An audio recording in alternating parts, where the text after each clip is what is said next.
সুপ্রিয় দর্শক, শুভেচ্ছা আরেকবার। বিজ্ঞাপন বিরতির পর আমরা আবার ফিরে এসেছি আপনাদের জনপ্রিয় অনুষ্ঠান লিগ্যাল আপডেট উইথ এনটিভিকে সাথে নিয়ে। বিজ্ঞাপন বিরতির পূর্বে আমরা আলোচনা করছিলাম অস্ট্রেলিয়াতে যে পয়েন্ট বেসিস সিস্টেমটি রয়েছে, যেটিকে মডেল করে ইংল্যান্ডে নিয়ে আসা হবে যদি আমরা এই পোলিং যে ভোটাভুটি হচ্ছে কয়েকদিন পরে রেফারেন্ডামের মাধ্যমে যদি ব্রিটেন, ইংল্যান্ড, ইউরোপিয়ান ইউনিয়ন থেকে যদি বের হয়ে আসে সেই বিষয়টি নিয়ে আলোচনা করছিলাম এবং এটির একটি দিক নির্দেশ দেওয়ার চেষ্টা করছিলাম আমাদের অনুষ্ঠানের মাধ্যমে। আজকের অতি সম্মানিত অতিথি আমাদের অতি পরিচিত মুখ নাশিদ রহমান ভাই, ওনার মাধ্যমে। তো চলে যাচ্ছি সরাসরি আমার মূল আলোচনা অনুষ্ঠানে, মূল পর্বে।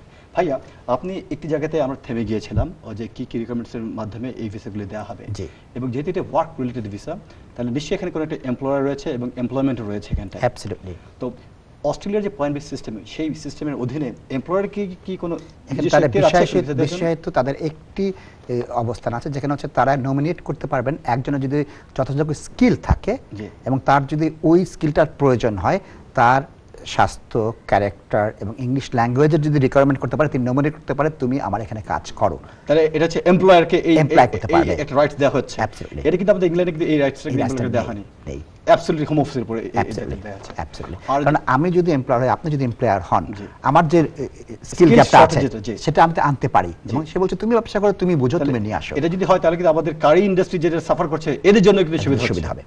ধন্যবাদ। তাহলে পাশাপাশি আপনি বলছেন পার্মানেন্ট জব এবং টেম্পোরারি জবের একটা কথা বলছেন।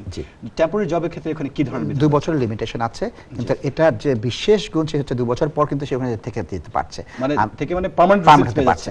এখন আপনার আন্ডারে একজন কাজ করতে আসলো, সে 2 বছর পর চলে যাবে, তার কিন্তু কোনো ইনসেনটিভ নেই ভালো করে কাজ করা, ব্যবসার উন্নতি করা, তার ক্যারিয়ারের উন্নতি করা।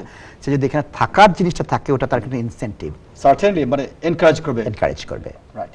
আচ্ছা, তাহলে যদি অস্ট্রেলিয়ার যে রুলসটা, পয়েন্ট বেস সিস্টেম যে রুলসটা, আপনি বলছেন পয়েন্ট বেস সিস্টেম, তাহলে কোন কোন ক্যাটাগরিতে পয়েন্টস গুলো? আমার 4 ক্যাটাগরিতে আমার টোটাল 60 পয়েন্ট পেতে হবে।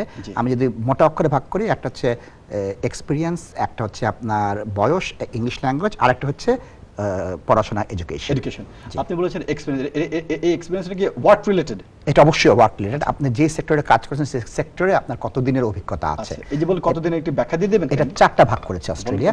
প্রথম ভাগটা হচ্ছে যদি আপনি 8 থেকে 10 বছরের এক্সপেরিয়েন্স থেকে 10 পয়েন্ট পাবেন, 20 পয়েন্ট সরি 20 পয়েন্ট পাবেন। আর আপনি যদি 5 থেকে 8 বছর করেন 15 পয়েন্ট পাচ্ছেন। আপনি আবার 3 থেকে 5 বছর করেন তাহলে 10 পয়েন্ট পাচ্ছেন। 1 থেকে 3 বছর করলে 5 পয়েন্ট পাচ্ছেন। ধন্যবাদ। আর আপনি আরটি ক্যাটাগরি বলেছিলেন যে এইজ মানে বয়স, আমি এটা যদি উল্টো দেখতে যাই, 50 বছরের উপরে হলে আপনি কোনো পয়েন্ট পাবেন না। আপনার যদি 40 থেকে 45 বছর বয়স হয় তখন আপনার হচ্ছে 15 পয়েন্ট পাচ্ছেন। আপনি 18 থেকে 24 বছর হলে আপনি, অথবা যদি 33 থেকে 39 হয় তাহলে 25 পয়েন্ট পাচ্ছেন। আর সর্বশেষ যেটা হচ্ছে 25 থেকে 32 বছর হলে আপনি পাচ্ছেন 20 পয়েন্ট। তাহলে এজের কারণে কোনো গ্রুপ যদি আপনার 25 থেকে 32 হয়ে থাকে তাহলে বোনাস পাচ্ছে 30 পয়েন্ট পাচ্ছেন। ধন্যবাদ। আর ইংলিশ ল্যাঙ্গুয়েজ সংক্রান্ত বিষয়ে কি পয়েন্টস? ইংলিশে দুটো আছে, যে আপনার সাপোর্টিং ইংলিশের জন্য 20 পয়েন্ট আর প্রফিশিয়েন্সির জন্য 10 পয়েন্ট পাচ্ছেন আপনি। জি, এটা ইংলিশ ল্যাঙ্গুয়েজের ক্ষেত্রে। আর এডুকেশনের ক্ষেত্রে? এডুকেশনটা আবার 3 ভাগে ভাগ করেছে। আমার বন্ধু আপনি যার কথা বললেন অক্সফোর্ড ইউনিভার্সিটি পড়ছেন, জীবুর মতো যদি পিএইচডি করে থাকেন তিনি পাচ্ছেন। প্রফেসর জীবু, ওনার পুরো নাম কি? ডক্টর আবু জাবির স্যার। বৃক্ষ সেন নামে গুণী পরিচয়। জি বলুন। তো ওনার যদি পিএইচডি করে থাকেন তিনি 20 পয়েন্ট পাচ্ছেন।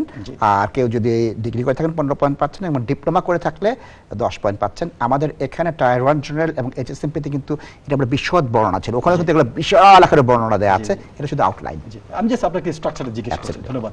আপনি কিন্তু গোড়াতেই বলে দিয়েছিলেন যে একজন অ্যাপ্লিকেন্টকে অবশ্যই মানে কিছু পয়েন্ট আছে, সেটা আপনি বলছেন 60 পয়েন্ট, তাই তো? Minimum 60 point. এখন আমার দেখা গেলো আমি বয়সে পয়েন্ট পাইনি, আমি পিএইচডিতে পয়েন্ট পেয়ে গেছি, ইংলিশে পয়েন্ট পেয়ে গেছি, আরেকটা পেয়ে আমি 60 করে ফেলেছি, আমার হয়ে যাবে। আবার কেউ বয়সে 30 পয়েন্ট পেলো, পিএইচডি করেন, ডিপ্লোমা আছে, সে ওখানে 10 পয়েন্ট নিয়ে কিন্তু আসতে পারবে।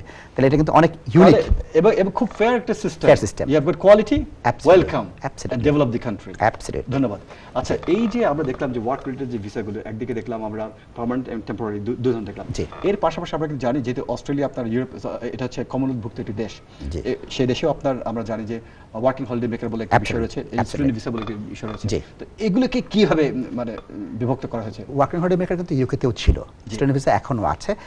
আমি যদি উপাত্ততে যাই 14-15 সালে আমরা যদি অস্ট্রেলিয়ার ইমিগ্রেশনের দিকে যাই, আমি দেখতে পাই প্রায় 2,26,000-এর মতো নিয়ে গিয়েছিল অস্ট্রেলিয়া তাদের ওয়ার্কিং হলিডে স্কিমের আন্ডারে, এবং সেটা কিন্তু তাদের স্কিল শর্টেজটাও কিন্তু ল স্কিল যে পেইড জব সেটাকে লক্ষ্য রেখে তারা করছে, যেটা একসময় এখানে ছিল। ওদের টার্গেট ছিল লো স্কিল জব এবং ভ্যাকেন্সি এগুলো ফিল আপ করার জন্যই এই ওয়ার্কিং হলিডে মেকার্স যেটা এখানে থাকার পক্ষে এরা বলছে তো আমার এটা হবে না। আমাদের ছিল কিন্তু আগে এটা, বাট এটা ছিল, বাট আমরা অ্যাবিউজ করেছি। ওদেরকে দোষ দিলে হবে না, আমরা অ্যাবিউজ করেছি আমরা। অ্যাবসলিউটলি একমত। জি, আপনি বলে যান। হ্যাঁ, আপনার এইটা কি করছে যে এই অস্ট্রেলিয়ার যে 12 মাস বা সিজনাল ওয়ার্কার বা সেক্টর বেস ওয়ার্কার, সেই ওয়ার্কারদের কাজটাকে তারা পূরণ করছেন। ধন্যবাদ। আর স্টুডেন্টদের ক্ষেত্রে কি বিধান এসেছে? হ্যাঁ, স্টুডেন্টদের ক্ষেত্রে যেটা হচ্ছে যে তারা স্টুডেন্ট হিসেবে যেতে পারবেন এবং স্টুডেন্ট হিসেবে তারা যে পড়াশোনা করবেন সেটা যদি আমি ওই সংখ্যাটা দেই, সুন্দর বোধ একটি বিধান রয়েছে এখানে কাজ করার সংক্রান্ত বিষয়ে। অ্যাবসলিউটলি তারা পাক্ষিকভাবে 40 ঘন্টা কাজ করতে পারবেন। খুবই সুন্দর একটি বিধান, খুবই সুন্দর বিধান আছে। খালি এটি ফেয়ার নয়, মানে এটি রোল মডেল অ্যাবসলিউটলি যে কোনো ডেভেলপ এটি দেশের মানে ইমিগ্রেশন। আমরা এখানে দেখতে পাচ্ছি যারা মাস্টার্স করছে তাদের শুধু 20 ঘন্টা কাজের রাইট দেওয়া হচ্ছে, আমাদের 10 ঘন্টা, কারণ বেশিরভাগ রাইট নেই। এবং সেই ক্ষেত্রে আমরা দেখছি কোনো পার্থক্য নেই। আপনি মাস্টার্স করেন অথবা ডিগ্রিতে আসেন অথবা ডিপ্লোমা, মানে ডিগ্রি থেকে লোয়ার যদি কোনো qualification, still student visa. Absolutely. 40 ঘন্টা সেক্ষেত্রে ওই টাইম ফ্রেমে কিন্তু আমি 3,28,000 লোক কিন্তু গিয়েছেন পড়তে অস্ট্রেলিয়াতে, তার ফলে তারা অনেক বেশি অ্যাট্রাক্ট করতে পারছেন। তাহলে আমরা দেখতে পাচ্ছি যদি লিভ এক্সিট হয়ে যদি বের হয়ে আসে ইউরোপিয়ান থেকে, তাহলে এটি বোধহয় রোল মডেল হিসেবে সামনের দিকে এগিয়ে আসবে। এখানে আমার যেটা মনে হচ্ছে যে 2 বছরের জন্য আর্টিকেল 50টা ট্রিগার করবে, নেগোশিয়েট করবে। নেগোশিয়েটের কিন্তু আমরা এটা নিয়ে আসতে হবে, এটা আমি বললেই হবে না। ইউরোপিয়ান ইউনিয়নের সাথে সেটা আমার সমঝোতা করে আলোচনা করে আসতে হবে। এই বিষয়টি নিয়ে আমরা ভবিষ্যতে আপনাকে আবার নিয়ে আসবো, আলোচনা করব। তো আলোচনা করতে করতে আমরা অনুষ্ঠানের শেষ পর্যায়ে চলে এসেছি, আমাকে ক্ষমা করে দেবেন। আমি জানি আপনি অনেক গবেষণা করেছেন, আমি দেখেছি আপনার কাছে অনেক কাগজপত্র বলার জন্য, আর ভবিষ্যতে প্রোগ্রামগুলোতে আমি আপনাকে নিয়ে আসবো, আপনি বলবেন আমাদের দর্শকদের উদ্দেশ্যে। ইনশাআল্লাহ। দর্শক মণ্ডলী, আমরা অনুষ্ঠানের একদম শেষ পর্যায়ে চলে এসেছি। অনুষ্ঠানের এই পর্যায়ে আমি আজকের অনুষ্ঠানের অতি সম্মানিত অতিথি নাসির রহমান ভাইকে তার সমাপনী বক্তব্য সংক্ষিপ্ত আকারে প্রকাশ করার জন্য বিনীতভাবে অনুরোধ করছি।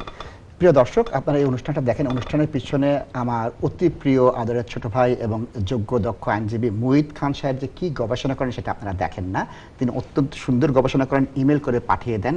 আমি আল্লাহর কাছে দোয়া করছি তার আল্লাহ যে জ্ঞানলব্ধ অবস্থান দিয়েছে সেটা আরও যেন উত্তরোত্তর বৃদ্ধি করে, এবং আমাদের যারা দর্শক আছেন তাদের যে চাহিদা আছে, তাদের যে জানার প্রয়োজন আছে, সেই প্রয়োজনটা ইনশাআল্লাহ মুহিত খান সাহেব সুদূর ভবিষ্যতে চালিয়ে যাবেন। অনুষ্ঠানের অবয়ব এবং পরিসরটা আরো বৃদ্ধি পাবে, এটা আমি আশা করছি।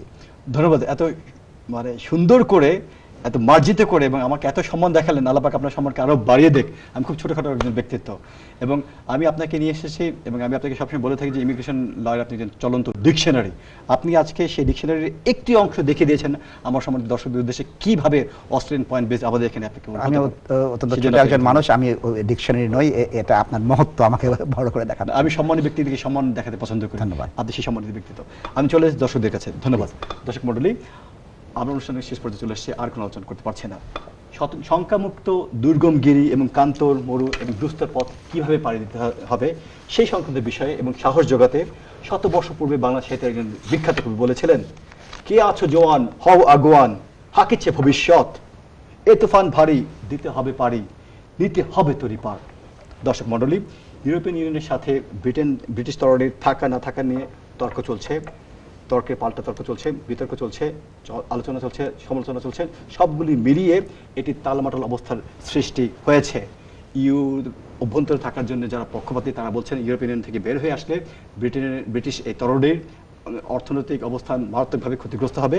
পাশাপাশি ইউরোপিয়ান ইউনিয়ন থেকে যারা বের হয়ে আসবেন তাদের পক্ষ থেকে বলা হচ্ছে যদি ইউরোপিয়ান ইউনিয়ন থেকে বের হয়ে না আসা হয় তাহলে আমাদের যে টালমাটাল যে ইমিগ্রেশন ব্যবস্থা সেটি আরও ভবিষ্যতে হুমকির সম্মুখীন হবে। এই ধরনের পক্ষে বিপক্ষে কথা বলার কারণে আপনাদের মতো যারা দর্শক রয়েছেন তারা হয়তো এখন কোন দিকে যাবেন, কি ধরনের সিদ্ধান্ত গ্রহণ করবেন আপনারা সিদ্ধান্ত গ্রহণ করতে পারছেন না। আপনাদেরকে এর ভেতর থেকে বের হয়ে আসতে হবে, ব্রিটিশ তরণীকে রক্ষা করতে হবে, ঐক্যবদ্ধ হতে হবে। আপনাদের জ্ঞান, আপনাদের পাণ্ডিত্য, আপনাদের মেধা কাজে লাগিয়ে আপনারা এমন একটি ভোট প্রদান করবেন যে ভোট প্রদান করার মাধ্যমে আমরা সবাই মিলে এই ব্রিটিশ তরণীকে সামনের দিকে এগিয়ে নিয়ে যেতে চেষ্টা করব, সাহায্য করব যাতে এটি উন্নতির সর্বোচ্চ স্তরে পৌঁছাতে পারে। দর্শক মণ্ডলী, এতক্ষণ পর্যন্ত আমাদের সাথে থেকে এই অনুষ্ঠান দেখার জন্য আপনাদের প্রত্যেককে জানাচ্ছি আন্তরিক ধন্যবাদ। আজকের অনুষ্ঠানের অতি সম্মানিত অতিথি নাসির রহমান ভাই আমাদের মাঝে থেকে এই অনুষ্ঠানটিতে উপস্থিত থাকার কারণে আপনাকে জানাচ্ছি ধন্যবাদ। এবং আমি কন্ট্রোল রুমের দায়িত্ব নিয়ে যেতে অচেনা অদেখা ভাইদের প্রতি, বন্ধুদের প্রতি যাদের অক্লান্ত পরিশ্রমের কারণে আজকের অনুষ্ঠানটি এত সুন্দর, এত সাফল্যমণ্ডিত হয়েছে, তাদেরকে জানাচ্ছি ধন্যবাদ। আমাদের এই অনুষ্ঠানটি সংক্রান্ত বিষয়ে আপনাদের যদি কোনো প্রশ্ন অথবা মন্তব্য থেকে থাকে আপনারা আমাদেরকে ইমেল করতে পারবেন legalupdate@ntveurope.net এই ইমেলটিতে। আগামী সপ্তাহের লিগ্যাল আপডেট উইথ টিভি অনুষ্ঠান দেখার আগাম আমন্ত্রণ জানিয়ে এবং এই অনুষ্ঠানটি যে রিপিট আপনারা ইউটিউবে দেখতে পাবেন সেটির আমন্ত্রণ জানিয়ে আমি এম এ মহিদ খান আজকের অনুষ্ঠানের অতি সম্মানিত অতিথি নাসির রহমান ভাইকে সাথে নিয়ে আজকের মতো এখান থেকেই বিদায় নিচ্ছি। আপনারা সবাই ভালো থাকুন, সুস্থ থাকুন। আমার ভোট আমি দেব, যাকে খুশি তাকে দেব, সেই অধিকার এক্সারসাইজ করে ব্রিটেনকে উন্নতির সর্বস্তরে সর্বোচ্চ শিখরে নিয়ে যাবেন সেই প্রত্যাশা ব্যক্ত করছে। ভালো থাকুন, ধন্যবাদ।